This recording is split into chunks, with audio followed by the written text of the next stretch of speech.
Hey, it's Lauren. On the podcast today, my guest is Julia Ewert. Julia is a sales strategist, sales trainer, and negotiator, and this is very evident in our kick-ass conversation. One thing that I will say is that this awesome episode moves really quickly. It's all about sales. It's got high energy. It's got interesting conversation. I really enjoyed myself the entire time talking with Julia. She's just super switched on and passionate about the subject of sales.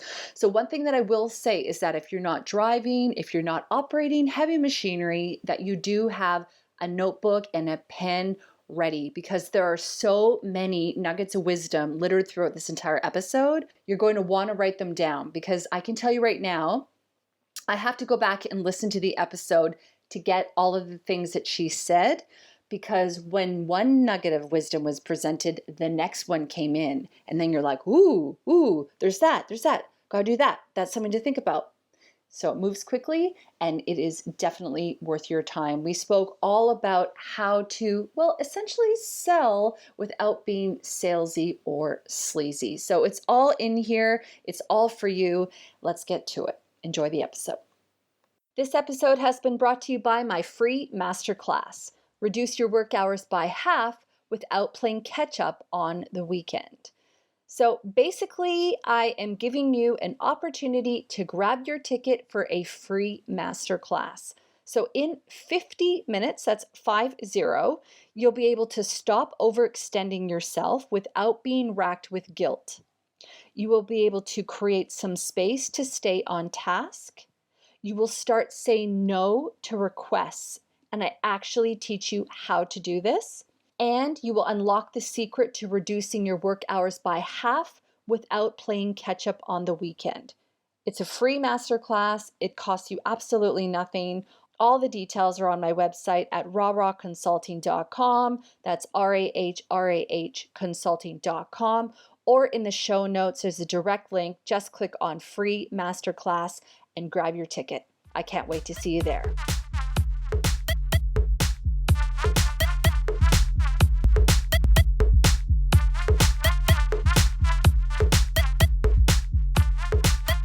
So my guest today is Julia Ewert. Julia is a sales strategist, a sales trainer, and negotiator like no other.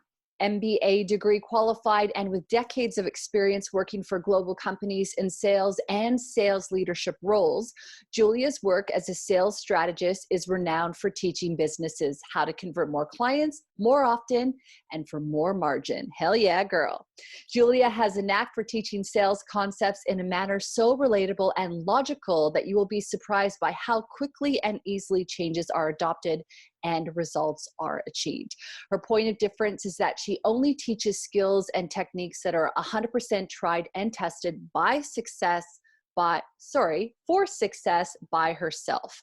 Julia specializes in property, real estate, building, and other service-based organizations. And she's joining me on the show today to talk about how to sell in a non-sleazy way. Julia, thank you for being on the Rah podcast.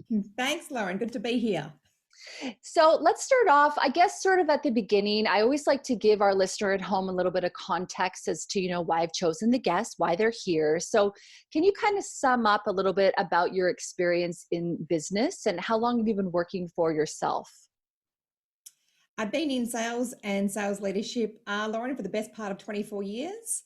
And probably about 15 years ago, I registered my ABN and passively did this as a side hustle, because I had so many business people saying to me, I should just run my own business. But as you would probably appreciate, it's always a timing thing and a scary thing to back yourself in. So I passively did some sales consulting work on the side while I was in my nice cushy corporate jobs. And I 6 years ago threw the towel in and haven't looked back. Best thing I've ever done.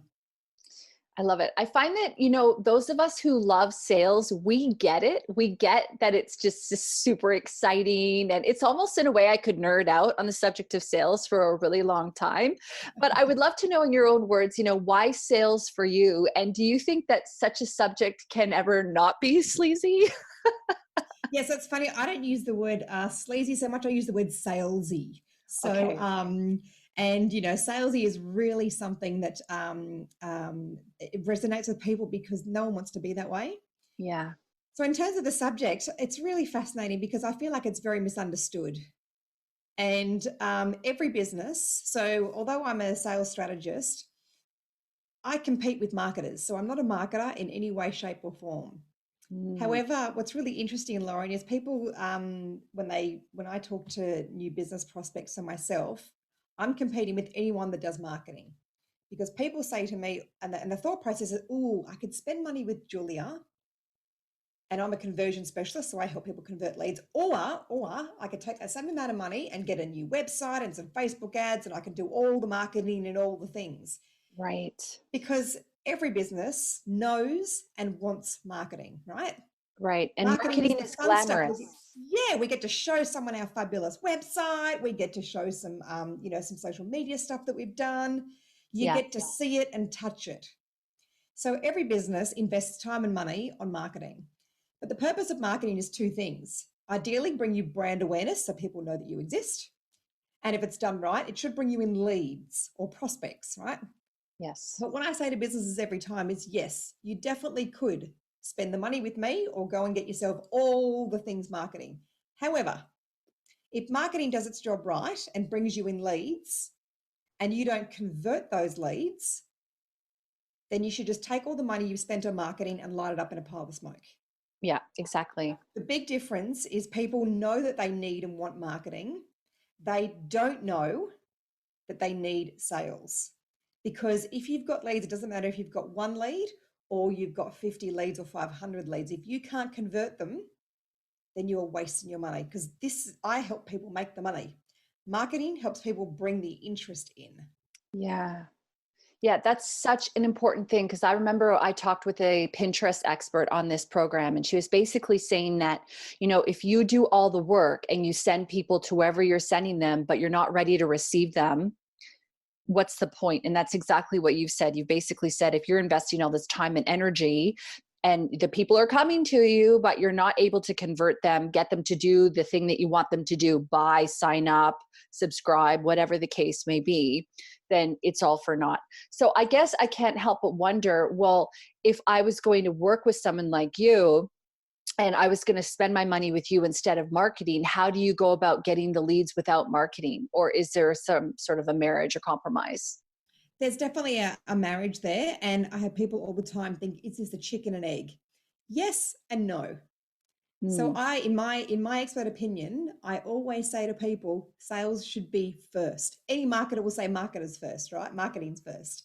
However, the argument that I put there is working with me, and this is not I'm also aware of the irony that I sell sales. That's weird for a lot of people. It's not weird Yeah. for me. It's not weird. Don't make it weird for you. But I'm aware of the Won't make it irony, weird. right? So, Yes.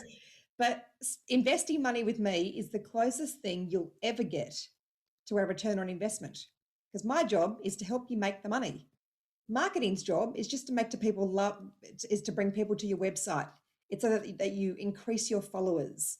You have more connections and likes on social media. Yeah. Yeah, Marketing's exactly. job isn't to make the money. Yeah, It's to get exactly. the You don't brand give a awareness. shit really if you're not. My job's to make the money. Exactly. And I mean, really, I can't pay my rent or my mortgage with, a follower liking a post that I do on Instagram, but I can with them buying my course. Spot on. Yeah. So I guess I can't help but think that, I'm kind of going down an area I didn't really think I was going to get into in this conversation, but let's just roll with it. Let's do So when you're this. talking about converting, I mean, the first thing that comes to mind for me would be that you would have to be also an expert in relation to copywriting. So are you, or can you convert without successful copywriting? So converting for me, so the another difference between sales and marketing is I talk about marketing being a ratio of one to many, one message to many people, ideally your target market. Sales has a ratio of 1 to 1, me talking to you. So as a prospective customer, it's a 1 to 1 ratio, highly geared on interpersonal skills and communication skills with Mhm. negotiation skills in there as well. Because ideally, my job isn't to sell you anything. My job is to help you solve a problem that you might have.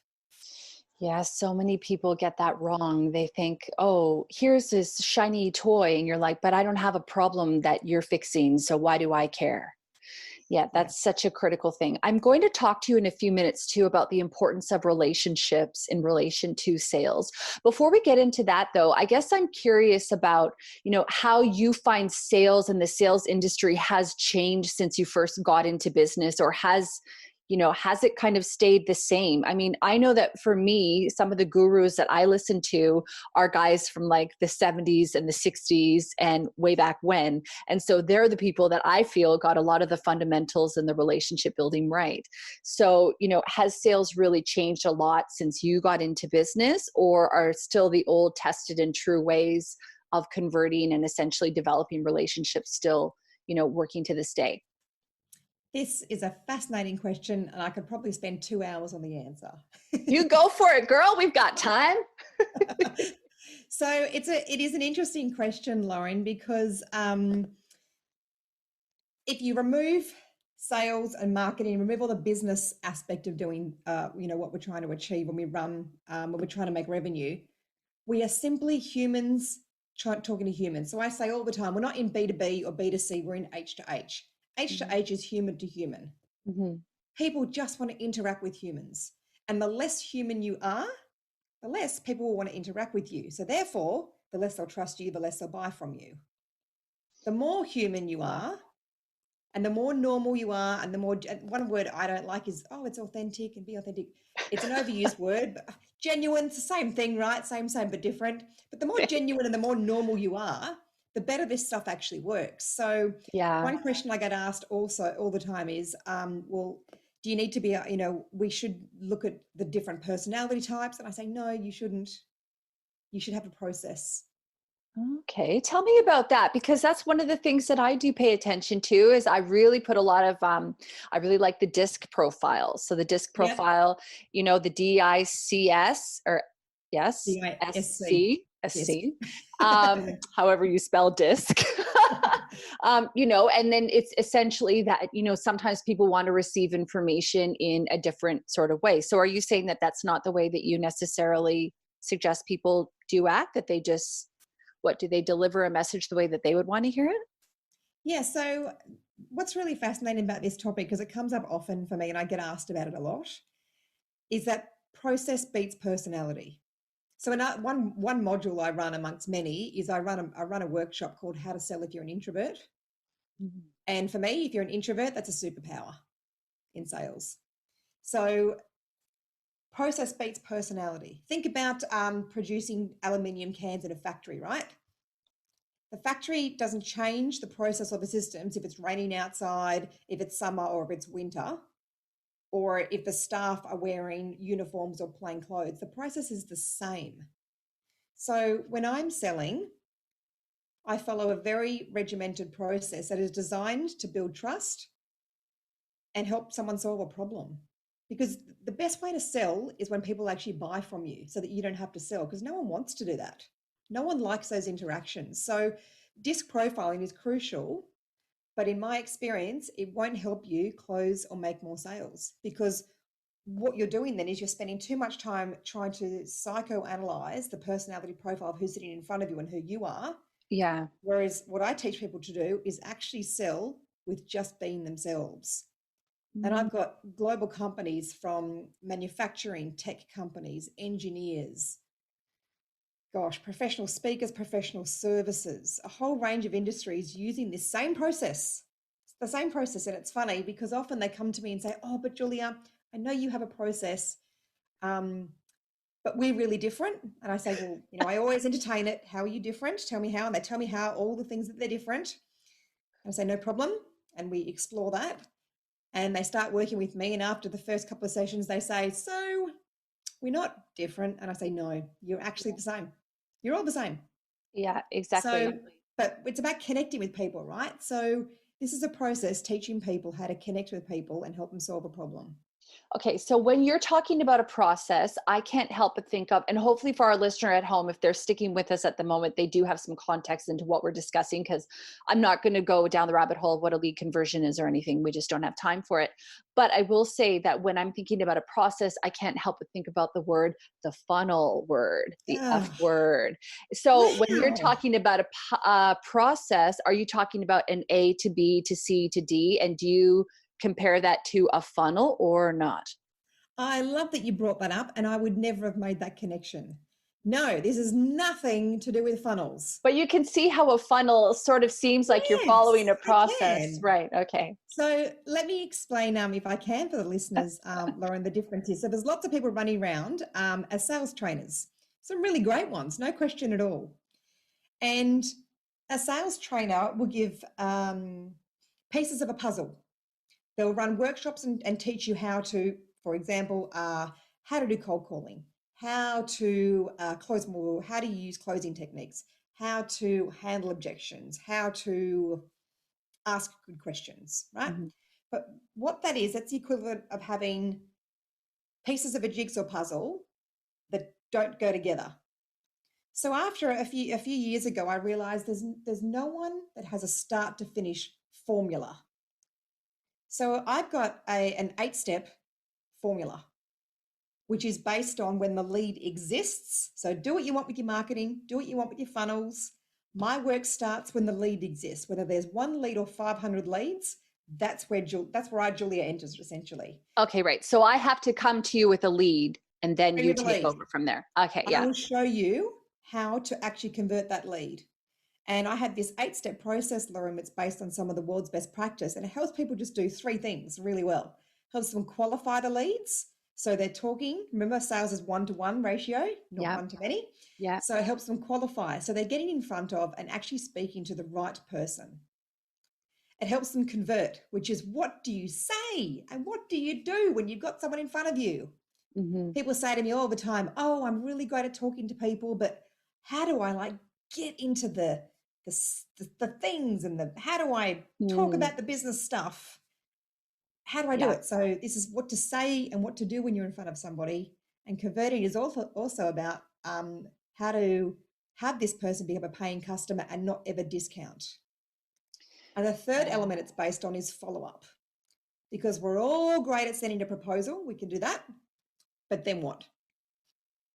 The research tells us that 80% of new business takes between 5 and 12 value added phone calls after your proposal in order for it to follow up. So when you've sent a proposal, and now we're in February now, so it's a pertinent time of the year, because lots of people were saying, oh, send me the details of your proposal. I'll look at it over Christmas and we'll probably start this in the new year, right? Lots of people are experiencing that. So now is the time Yeah. where they have to ring those people and say, Lauren, it's Julia. How's it going? Did you have a nice Christmas? I know kids are back at school now. I know we met in December and you said to send me the details. Did you get those? And then Lauren goes, yeah. Oh, Julia, I did get it. I've just been really busy. And I go, oh, of course, that's fine, Lauren. Well, if you have any questions, you know where to find me. So we hang up the phone. Now what do I do? So the Right. research says it takes between 5 and 12 value-added phone calls for those proposals to convert. And that phone call I just made does not even count as one. Because you didn't get into the subject at hand. You just had a sort of a superficial touching base Yeah, and I kind of was calling with my conversation. hand out, right? I was calling essentially to say, are we good? Like, are we good Yeah. for this? That does not count. So Right. this process that I teach is based on how to follow up. So it's an 8-step process. If you get the lead here and then you do this and this and this and this and this, all the 8 steps, the leads convert. So is part of the process that you have in your business not to do these 5 to 12 calls? I know you don't want to give it all away, but The process is always to do the 5 to 12 calls. If you want right, to, convert more leads more often for more margin, it's necessary. That's what the right. research says. That's not my Yeah, fun yeah. fact. That's the research. And I guess it's the one-to-one as well. I remember I was hiring for a business one time and somebody wanted the job and they just would not leave me alone. They kept following up, and not in an aggressive, annoying way, in like a, so are we doing this kind of way. And then eventually I hired them because I liked their tenacity and their the fact that they remain top of mind for me. So yes, I really like that. And I guess it comes down to the one-on-one as well, which is critical. I want to go back to something that you said earlier. You talked about how being an introvert is a superpower in relation to sales. Can you expand on that slightly? Yeah, I mean, I know you're asking the questions today, Lauren, but can I ask you why you think that's the case? Well, I think an introvert might be, because an Yeah, introvert is probably a good listener. spot on. So we talked very early on about sales sometimes, and we alluded to it having a negative connotation associated with it, right? And where that Yes. comes from is when we think of a salesperson who talks a lot, who is dominating, who takes all the airtime, who is pushy and potentially aggressive, right? And that's associated generally with an extreme extrovert. What we know from two reasons. Firstly, we know that this type of salesperson of the extreme extrovert isn't effective because no one likes it. Yeah. But the research also tells us this is a very poor way to sell. Yeah. It's like the bullshit meter goes off when somebody's talking to you and you just feel, yeah, wars, I'm waiting for the other shoe to drop. Like, what do you want? Introverts are great, really great, Lauren, because they have great listening skills. They also, but really above all else. So when I teach when I teach businesses this sales process, it's based on a principle of how to build trust, and I teach people a formula for how to supercharge the trust you have with people. Mhm. And the what underpins that is essentially the phrase: you've got to make your conversation more about someone else and less about you. Don't be the hero, let your customer be the hero. And the idea is that an introvert is great because they do that not normally and naturally. They don't want to be the hero. So an introvert is really great at selling when they consciously know that this is a superpower because they just want someone else to take the airtime. Yeah, and actually, people really do. It's that whole day. I don't know. I'm sure you've read How to Win Friends and Influence People. It's such a fabulous book. But when he basically talks about the story where he spoke with someone at a party, and the person basically talked about themselves the whole time and had a really great time and thought that Dale was a great conversationalist, when really they just had the opportunity to talk about themselves the entire time. People do like that, don't they? They want to Yeah. say, here's my story. Let me tell you about it. Let me tell you, Julia, how my business is different from any other business you've ever worked with. So I call that, Lauren, the show up and throw up. Yes, that's good. You literally just showed up and you just vomited all over me, completely uninvited. But I will put a caveat on it, right? Because this show up and throw up, I would talk about this concept 4 or 5 times a week with clients. And the Mm. caveat I put on that is sometimes we do it because we're nervous. We don't do it to be a jerk, right? Yeah, yeah, Some people do. Some people do it because it's an arrogance thing. But I come from a place thinking that most of us are good humans. yeah. And sometimes we do that because we don't know what else to do. And so I'll just tell people what I do. And also in that situation you just given us, Lauren, when you meet someone for the first time at a business event, what's the first question that everyone generally asks?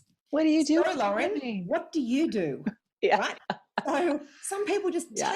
take the bait and they vomit all over you, right? But the Yes. research tells us that that won't help you build trust. You need to make your conversation more about someone else and less about you. And I'll go as far as saying, and I'm sure the listeners can pick this up by now, that by nature, I can talk to a tree.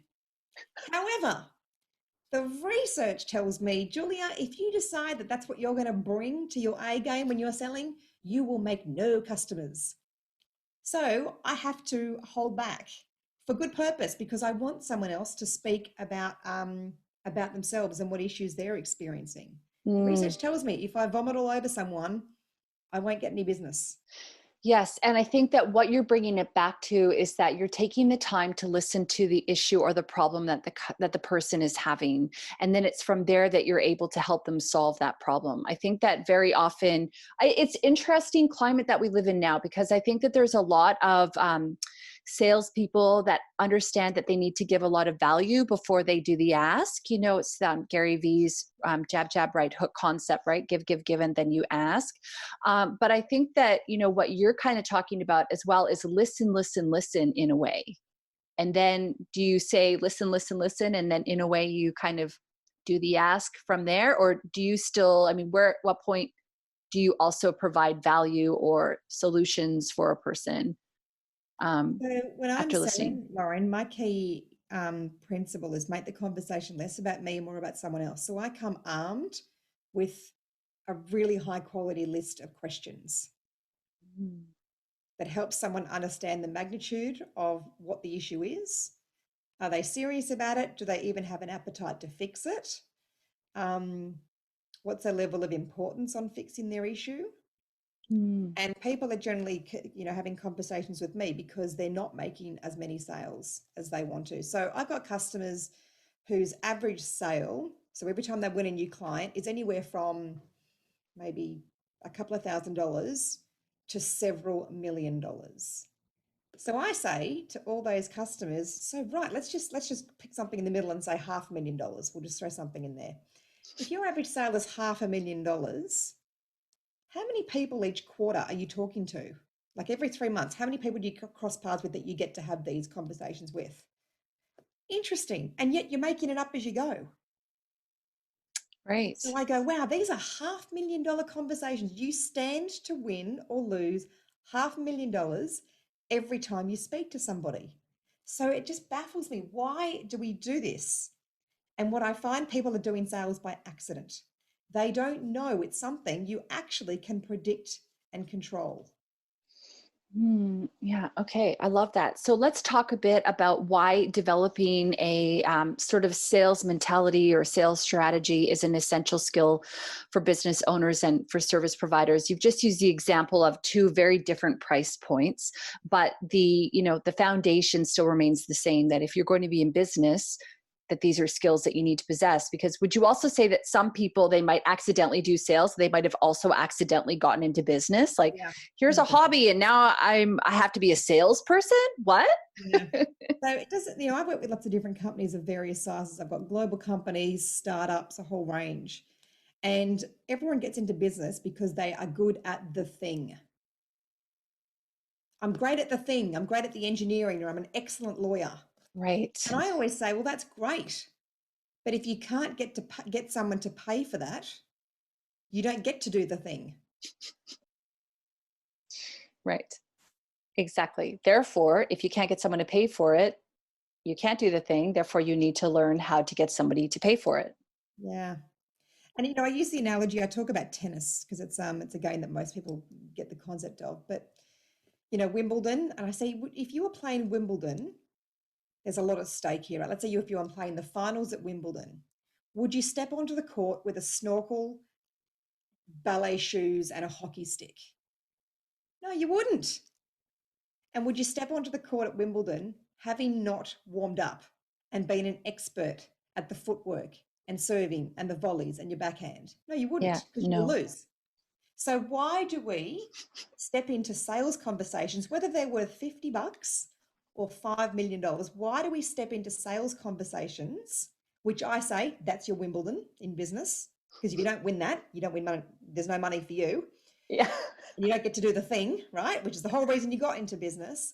Yeah. So I say to people, why would you step onto that court and have a sales conversation without the right tools, without the right techniques, and without the right training? And Right. most of the time is we don't know that we can. Right. So Or this, my marketing does it for me, Julia. yes, but this is the equivalent of me saying, right, I can talk to a tree, but if I'm going to go into a sales conversation with and bring that with me, and I'm going to vomit all over somebody, that is a losing technique. So I All bring right. the techniques to my Wimbledon, which is a sales conversation that will help me win. Yeah. Okay, cool. Well, I'm going to ask you a little bit at the end of our conversation if you would be willing to maybe give a couple tips and tricks that people should consider when they are, Yes. going to do the sales. But before we get to that, I do want to bring up the conversation again a bit about relationships. So you did talk about show up and throw up. Don't do that. You did talk about the importance of listening to your potential client or your customer. So I guess I really do want to know, when you are wanting to sell, are you needing to build a relationship? And do you have to be in person? We talked about the phone calls, but what if I'm trying to convert people online and I don't want to have a conversation with all of them, basically because I want to have volume that I can't do that? Yeah. So there's a couple of things that you can do then. So, and it's an interesting question, right? And this is where sales is not just sales, is not just sales. So I Mm. often have people come to me that have online stores and they are selling something that's a lower volume and it's a lower value and it's a volume product, all online. And I'm pretty straight up. I say, I'm not your person to help you.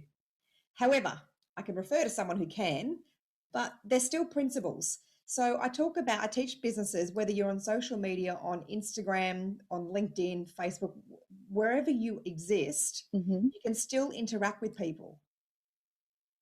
So when you get a new follower, so if I even go back one step before that, so I get that we're all in the business of collecting followers, but my question to someone is who is, cheering for how many followers they get or they have, I always ask, how much money do they make you? Not a lot. Are you trying to fulfill fill up an emotional bucket of people following you and liking you so you're popular, or do you want to make money? So it's funny, years ago, I had a prospective customer and we were talking through a social media strategy. And they came back and I knew how much revenue they were making because they shared it with me, which is why we're in this conversation. And they said to me, and it was really interesting. They said, why would I get someone like you, Julia, to teach me social media strategy when on LinkedIn, you only have like 700 followers? Yes. And I said, why do you think that would be? And she said, well, you obviously are not that popular in what you're doing. And you're obviously not, I've got, and this person had tens of thousands of followers. Right. So You're way like, more. I qualified all my leads. So I said to them, what are you here for? Because if you're after someone to help you be popular, Mm-hmm. that's not my jam. Yeah. If you want someone to, so I'm pulling way into six figures, multiple six figures when this person was talking to me. This person had yet to crack $50,000 in a year. So I said, this is why people come to me. I also don't want 25, 50, 100,000 followers. I'm Yeah. not selling a volume product, neither was this person either, but it was just a different mentality. So it's still possible. But the reason I bring this up is I ask, what's your objective? Some people just want the followers, Right. but deep down, we don't. We want the revenue. Yeah. Because, Because the followers are a vanity metric, really. yeah, right. And Yeah. also fine. Lauren, I also want to be popular. No question. I would love to be super popular. Mm. But I also want to make money. Actually, no, more than that, I want to make money. So, Yeah. right. So I'm not so concerned about the number of followers and connections I've got. I don't care Yeah. because I'm making the revenue. Yeah. Yeah. So So, even when people are getting new followers, little things that you can do. If someone joins you as a new follower or a new connection, send an automated message, copy and paste it, get a chatbot or an API code and link it up and send a message to every single new follower that says, hi, Lauren, thanks so much for following this page. Happy to have new followers. What's got your interest today? Or what cool. brings you here? Yeah. How did you find me? Ask a question. Engagement always wins. Because ideally, I guess, if you break down or take all the vanity out of it, I would much rather, and I'm sure people would, I would much rather have 100 people that like and follow me, that buy from me, that make me hundreds of thousands, millions of dollars, Yeah. than hundreds of thousands or millions of followers that make me nothing. Yeah. Yeah. No, I love that a lot. And That's it's really, really actually great. much easier to grow a business with revenue than it actually is to grow your business with followers. Think of all the time and people are thinking about how to get more followers. I wonder how much time they spend thinking about how can I get more revenue out of this? There's a lot of brain power Mm. and gigabytes being spent on, I believe, the wrong metric. Okay, perfect. So I guess my next question I'd like to ask you is a bit about the usual barriers to purchase. And so when you were talking before about basically having leads that you want to follow you, and when I say leads, I mean people that are engaged with your content and they're potentially maybe easy sells, for lack of a better word, you might not have to deal with the barriers to purchase, i.e. the objections and some of the challenges that people might throw up. Do you have to deal with barriers to purchase if you have done your homework, if you have listened to the problem at hand, and if you have essentially followed a strategy to be able to sell to them? Or can you negate all of that if you're doing it correctly? No, the short answer is no. No, nothing is ever foolproof. Yeah. But if you have a process that helps kit you out with the right tools and techniques, essentially tennis racket, tennis ball, good serving, good footwork, good running shoes, if the ball comes from a different angle, you know how to hit it correctly. So Right. you can't ever mitigate everything up front. I still get challenged on price. Working with me, people want to think about it for a while. Lots of things. We have other shiny things that distract us. Ooh, I could buy this thing from Lauren. Ooh, or I could buy that thing from someone else. So we get distracted, right? Yeah. So there are lots of barriers to purchase. One of them is always price. One of them is timing, and one of them is product. There's only three categories of what are barriers to purchase. If I can say those again, so one of them is price. One of them is the market, which is about the risk or the timing. My sister's best friend, uncle's cousin's father reckons this is a bad idea to buy this thing, right? Mm. So that's to do with market and risk. And the other one is product. This is not the right product or service for me. I need something different. So it's something specific and tangible. There's only three categories that are barriers to purchase. Right. Yeah. And then at the same time, it could be what a barrier to purchase is now might not be the case in 6 months or even in 3 months. My situation could be changed. The timing might be different. The product might have been, a certain thing, but now I realize I actually do need that exactly the way My that it problem is. has got worse. So Oh, the problem yes. is now more urgent to fix. There's always a Yeah. catalyst. So, you mentioned before you want to ask some tangible techniques. So if I can throw something in now that's really helpful, Yeah. is two of the most powerful questions you can ask someone is the first one is, hey, how long has this been on your mind for? And they go, oh, I've been thinking about buying this for the last 18 months, Mm. or I've been thinking about buying it for the last few days. Either way, doesn't really matter what their time is. So tell me more about why it's been on your mind. Oh, because of this, because of that. Well, 2 years ago, this is what happened. So we've been thinking about doing something. Right. So the second question that you ask is, why is today the right time for a conversation about it then? What's happened? Something has always happened. There's always Right. a catalyst. So, and and for your listeners as well, Lauren, those that are selling higher ticket items, Hmm. higher value ticket items, right? There's, logical that they're a longer decision-making process for good reason. So Yeah. if someone's selling a higher value ticket item and someone's been thinking about it for the past 2 years and they've done nothing, but today they want to talk about it, they have never been so motivated. They've never been more motivated than what they are today because they've done something about it. So this is a really important point that each time when you engage with someone like this, if you imagine the next 4 weeks, today, if you put a star at the top of, your mind, today is when their interest is the highest. Next week, drop the star down a little bit. That's where their interest is. In 2 weeks' time, drop the star down a little bit more. That's where they're interested. In 4 weeks' time, their interest is low. Mm. So as Right. time goes on, their interest wanes. But if they've Right. been thinking about it for 2 years or 6 months or 3 weeks or 5 years, and today they have a conversation about it, their interest is high. And that's why you have to strike with the iron when the iron is hot, because people also buy on emotion. So if their problem is like really happening right now, it's really boiled to the surface, they might be willing to get a solution. Whereas, like you're saying, if time goes on, that feeling might not be there as strong. Yeah, absolutely. Yeah.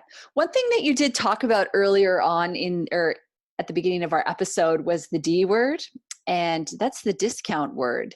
And I think that very often when people are talking about sales, they feel that they need to do a discount or a special or an exclusive offer or whatever. What are your thoughts on that? Do people actually need to do that? And is that something that you recommend that they do, very sporadically, or just not do at all? It's a great question, and it's one of my most passionate topics, discounting. Yeah. Um, and my answer is it depends what you're selling and what you're doing. So keep in mind, my specialty is working with people that have to interact with their customers. My Yes. specialty is not working, I don't have expertise or the runs on the board of having an online shop where I do volume sales of low ticket value items. That's not where I got the runs on the board. So I'm very specific. I stick in my lane. Yeah. I don't profess to be anything other than what I am. So I'm the person that helps someone who needs to interact with their customer. So I'll answer it in line with my expertise there, Lauren. Perfect. Yep. Yep. Most people should not have to discount. And it is as simple as that. I don't discount. I get asked for discounts and I don't. And over the years, I've had some huge companies that have been surprised at my price. I had one company that said to me when they heard my price, "That's outrageous." Yeah. That's a little bit more. That's a little bit more direct than saying, that's more than I thought it would be, Julia." No, their response was, "That price is outrageous." So I have a negotiation framework that I take people through, and it shows people how to hold their price. So I know this framework works. So I took this person through the framework and I signed the client at full price happily, and they were happy about it. Yeah, interesting. Because when they're investing in an outrageous price that's going to quadruple or, 10 times their investment, really? Well, it wasn't Is it even that outrageous? because yeah, and that's the thing, right? So they don't. That's what they think and what they say is the reality. So if I turn around and said, "No, it's actually not outrageous," that would not help.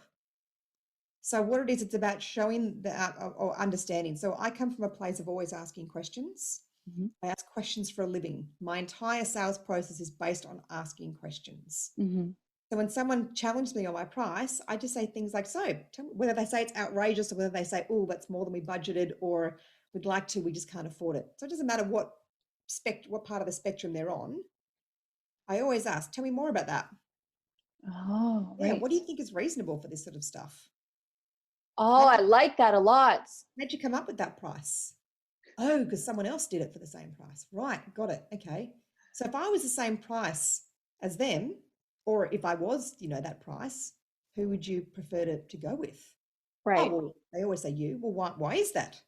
Oh, because of this, you got the runs on the board. This is who you work with. This is what I've heard about you. So and so talks about you and they've done your stuff. And right, okay. So interesting. Why do you think it is that I'm priced higher than them? And they go, "Oh, just because of all the things we just told you." But what's Right. really interesting is I call their bluff and I ask every single time, "Lauren, what would it mean if I wasn't able to drop my price?" I guess I'd have to go with someone else or I'd have to pay it. I have not yet lost that conversation. Hmm. I Because I say, like, because I say to people, so, because you have options here. I'm not the only option in the space here. And you just told me you have a quote that's way cheaper than me. But yeah, something tells me if you did go with a more inferior offer, something tells me, Lauren, that you're not going to feel confident it's going to fix the problem like I can. So are you yes. prepared to walk away for the sake of whatever the difference is between them and me? Mhm. I've never lost on that. Yeah. And I actually like that because when you are talking about price, often you do kind of go, well, if that's more expensive, then it must be better.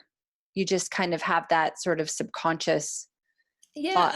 I guess it's an interesting. It's not so much that price higher is better because we've all paid for things that have cost a lot of money and sometimes they're rubbish. That's true. So it's not necessarily that, but it's Mhm. helping someone make the decision for themselves. Because when you're getting that price objection, what doesn't work is me saying, "No, no, Lauren, the reason I am mismatched is because I have 24 years experience. And the reason I'm more than that person is because this is what my program does. And the reason my price is higher is because of all the things." The research tells us that's not helpful because you don't Yeah. care. You, in your mind, you go, "Well, you don't seem better. That's why I'm saying that." So I'm coming from a position of just tell me more about that. Let's just talk it through. Yeah. And I give you the information and you get to decide what you want to do. Yeah, because in a way, if you reacted in the way that you said, well, I've been in business for 24 years, you kind of sound like you're being defensive. And then that's almost when you start salesy, Oh, doing the yeah. salesy, you say salesy, I say sleazy, but anyway, it's the Fine. same thing. You kind of put that almost oil on the person. Whereas Yep. when you're inquisitive about whatever patterns they're running, because that's the other thing too, is we're all coming at life from a different experience. We have different belief systems, we have different, experiences with other people. So somebody at a certain price point, they might not have delivered before when they said that they would. And so by you doing the deep dive into finding out the root cause of their issue with it or their concerns about it, you're able to, in a way, what is it, you're able to make them feel more comfortable with you, or you're able to get them to work out that maybe they're not justified in their fear. Yeah, Hmm. absolutely. So as I said, my entire process and the process that I teach people is based on kitting them out with the right questions to ask at the right time. Because if you can do that, people buy from you so that you don't have to sell. Right. Okay. I like that. Can I ask you just a quick question, and then No, we'll make me get ask into the. questions.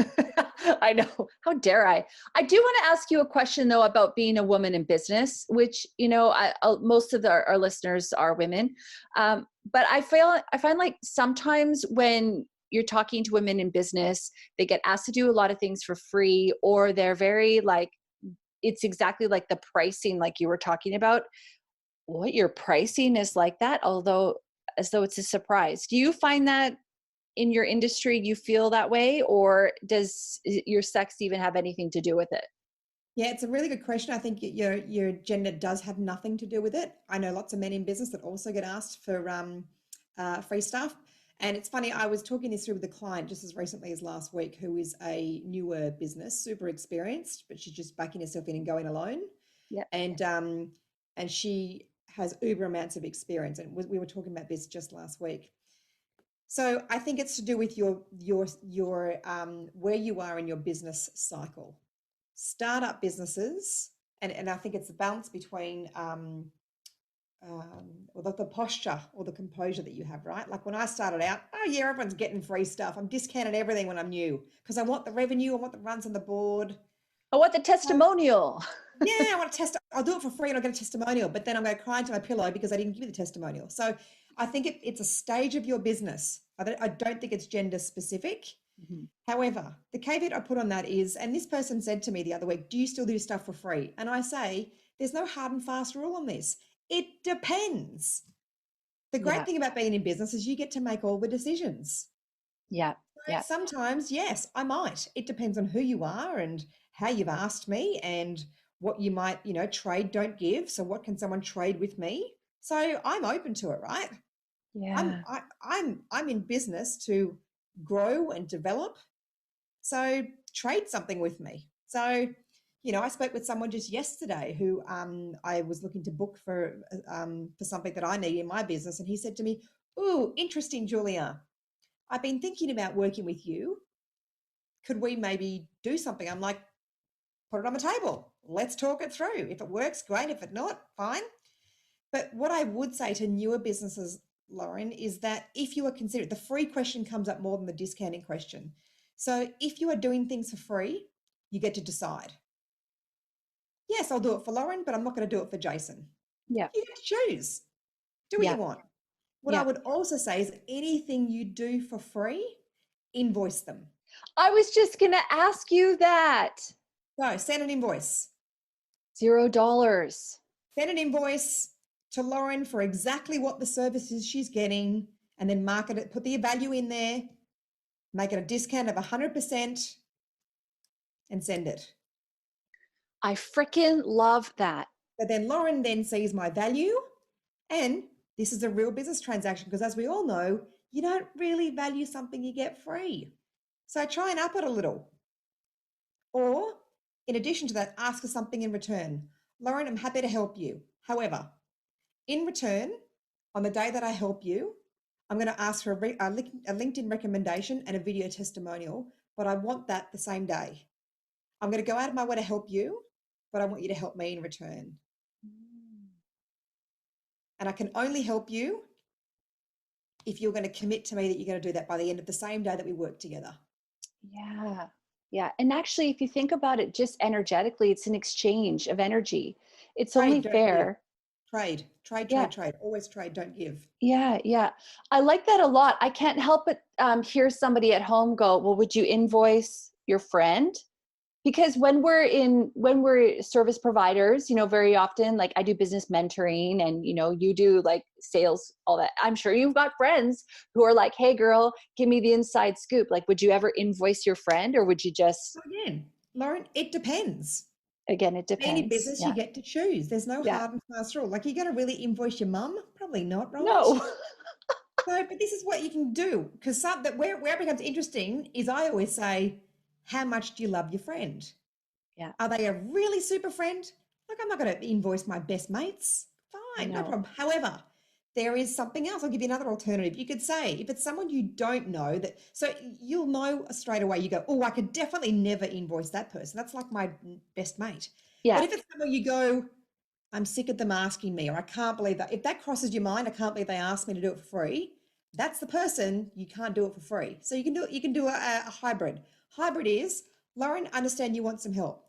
What I'll do you know what? Shout me a coffee or buy me lunch, and we'll sit and talk for 20 minutes. And you know what? I'll make some recommendations to give you some advice on some quick and dirty things that you could probably do to help. However, if it's something beyond that and I realize it's a bit more complicated, that'll move into consulting, and you can decide if that's something you want to do, and I'll send you an invoice. But let's have lunch and just talk it over. Shout me lunch, and Yeah. if I can help you on the spot, super. But Yeah. if it's something more complicated, that's probably going to be consulting, or that's going to require me to do some work. And I'm sure you understand there would be a fee attached to that. But that's just lunch. That's low risk, right? Let me help you straight off. Yes. But That's there's no really helpful. so my answer to this is never a one shoe fits all. Yeah. And I guess number one, your response there was super helpful though, because I know that that's helpful for me in my experience. Therefore, I know that our listener at home is feeling like that's probably ticking the box for them as well. Cause that's always a super awkward one, Yeah. especially when you're like, is this a personal conversation or is this like a client meeting that you want to have? Like, So why am I going out of my way to go over some stuff with you when we don't hang out socially? So, So you can ask the question. So if that comes your way, remember, you are the business owner, so you get to choose. yeah. That's the best thing Yeah. about being a grown up. No one tells you what to do. Yes. So working for yourself, you get to choose, and you can say, hey, happy to help, but can I just ask, so we're not weird about it? Is this like a friend question, or is this like an official business interaction we're looking to have here? Yeah. Yeah. Let them decide. Yeah. Make them be the awkward one to go, oh, Lauren, I was just after stuff for free. Yeah. Let them make it weird. Yeah, it's like I can't pay my mortgage on free, sorry. But Yeah. yeah, yeah.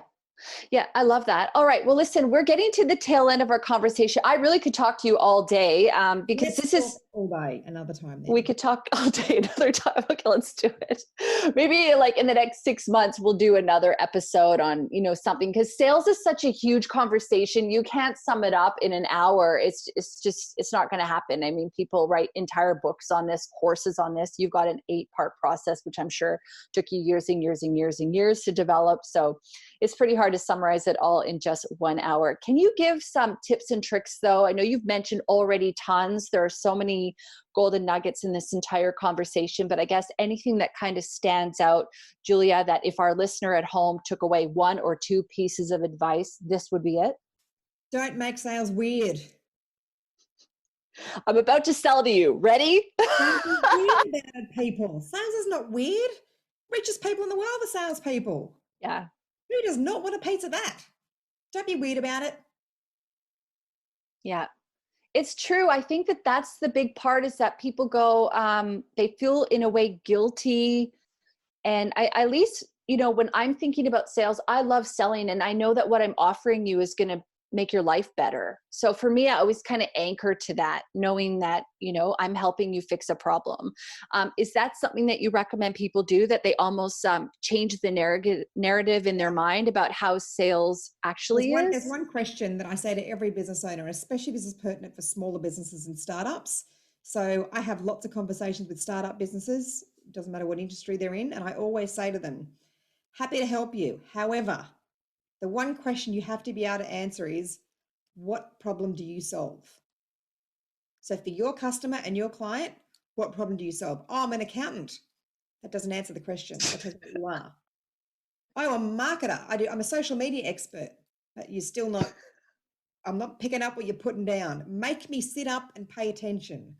So in my business, what problem I solve, it's taken me a while to land on it, Lauren. But my thing is, I say I help you make more sales more often for more margin. That's the problem I solve, because businesses engage me if they're not making enough sales, they've got long buying cycles, and they're discounting. Yes, I love that. And what I do, because I have a time management course, I help people reduce their work hours by half without playing catch up on the weekend. That's a fabulous problem that you solve. Who does not want to Yes. pay for that? No one. That's who. Yeah. Yeah, exactly. But, like you said, it took time to refine. I did, I spoke with people. I repurposed that in their own language. For you, you did that however you did that. And then you're really clear on what it is that you do and the problem that you solve. Therefore, all your marketing and everything that supports your sales is going to be in line with that, which is critical. Exactly right. So how can people get a hold of you? And is there anything that I didn't ask you, Julia, that you wanted to bring up in this conversation? Thanks, Lauren. I mean, like you, I could talk about this all day. This is my favorite topic. What I do is also not just the company I run, but it's my hobby and it's my greatest area of interest. So I would say no, because I feel like we'll be here for another 17 hours, both properly engaged. But I'll tell people where they can find me. Best thing you can do, if you want some free stuff on what I do, just follow me on LinkedIn or connect with me on LinkedIn. So I'm just Julia Ewert, EWERT. Julia Ewert MBA is where you'll find me on LinkedIn.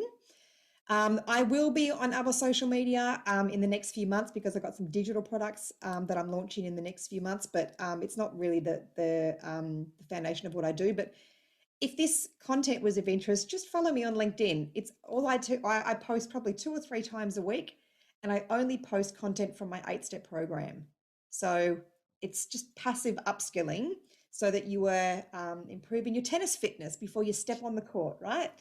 Yeah. And like you said, you're teaching things that you have put into action and that you've had success with. You haven't, read something and then just repurposed it. These are things that you've actually seen, work and hopefully All I do convert. in my business is I follow these 8 steps.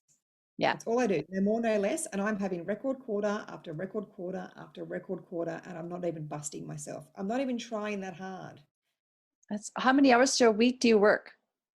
Keep in mind, my work is also my hobby and my greatest area of interest. Okay. And do you have a family? Family, I have 2 young kids. I also have a husband who is away 50% of the year. Wow. With no family here to help.